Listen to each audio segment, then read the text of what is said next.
మేల తిరుపతి మురుగన్ చెప్తాడు, కీలైంద మురుగన్ చేస్తాడు. Hello guys, మరి బ్యాక్గ్రౌండ్ అంతా మారని చూశారు కదా. సో బీచ్ జనరల్గా వచ్చాం మామూలుగా. సో మామూలుగా ట్విట్టర్ స్క్రోల్ చేస్తూ ఉంటే ఒక అనౌన్స్మెంట్ వచ్చింది. అంటే పొద్దున్న నుంచే మనం అందరం వెయిట్ చేస్తున్నాము, చూస్తున్నాము. అయితే మన తారక్ అన్నది కొత్త సినిమా అయితే లాంచ్ అయ్యింది. అఫీషియల్గా ఆయనే ట్వీట్ వేసాడు అనమాట. కాకపోతే విషయాల్లోకి వెళ్ళే ముందు, ఇంతకు ముందు వరకు సైడ్ హీరో, సైడ్ క్యారెక్టర్ అనేసి తిట్టేవారు.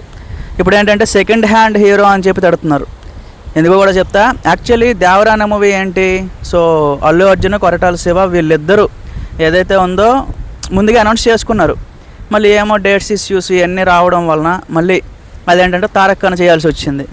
ఇప్పుడు ఇది కూడా గాడ్ ఆఫ్ వార్ అనే సినిమా కూడా యాక్చువల్లీ తారక్ అన్న కాదు, ఫస్ట్ అల్లు అర్జున్, త్రివిక్రము అల్లు అర్జున్ అని చెప్పి ముందుగానే ఫిక్స్ అయిపోయారు.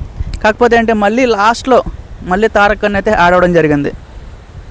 సో ఈ మాదిరిగా తారక్ అన్న ఏమైనా సెకండ్ హ్యాండ్ హీరోవా అని చెప్పి మళ్ళీ కామెంట్స్ అయితే స్టార్ట్ అయినాయి. బట్ పక్కన పెట్టేయండి, ఆ పోస్టర్ చూసుకుంటే నిజంగా చాలా బాగుంది. ఇన్ఫ్యాక్ట్ ఆ కుమారస్వామిది ఏదైతే ఆ స్టోరీ ఉంది, ఇవన్నీ కూడా మనం ఇప్పటిదాకా చూడలేదు కాబట్టి one of its kind story అవ్వబోతుంది. ఈ రోజు దాకా ఇండియన్ సినిమా హిస్టరీలో రాలేదు కాబట్టి మంచిగా వస్తుంది అని చెప్పి నాకైతే అనిపిస్తుంది guys. And even Anirudh music మన దేవరాలో చూసాం ఎంత బాగా ఇచ్చాడో. సో సేమ్ అలాంటి ఒక లెవెల్, అలాంటి ఒక సీన్స్, అలాంటి ఒక బ్యాక్గ్రౌండ్ మళ్ళీ ఇందులో కూడా పెట్టే అవకాశం అయితే ఉందన్నమాట. సో చూద్దాం గైస్, నేనైతే చాలా ఎక్సైటెడ్గా ఉన్నాను. రిలీజ్ అప్పుడప్పుడు ఎక్స్పెక్ట్ చేయకండి, మ్యాక్సిమం 2028 లేకపోతే 2029 అక్కడ వరకు వెళ్ళిపోద్ది. మరి అందరూ వెయిట్ చేసే మన దేవరా 2 సెలవు అయిపోయిందా, క్యాన్సిల్ అయిపోయిందా, అది మనకు తెలిసి మరి ఇప్పుడప్పుడే రాదు, ఇంకా క్లోజ్ అయిపోయినట్టుంది ఆ చాప్టర్.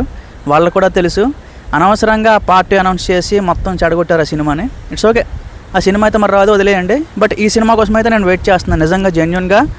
తారక్ కన్నా పౌరాణికం అలాంటి అగైన్ హిస్టరీకి సంబంధించిన క్యారెక్టర్ చేస్తున్నాడంటే ఆబ్వియస్గా అది బాగుంటుంది గైస్. సో యమదొంగలు ఆల్రెడీ మనం చూసాం, ఇందులో కూడా బాగుంటుందని ఎక్స్పెక్ట్ చేస్తున్నాను. సో చూద్దాం గైస్, స్టే ట్యూన్.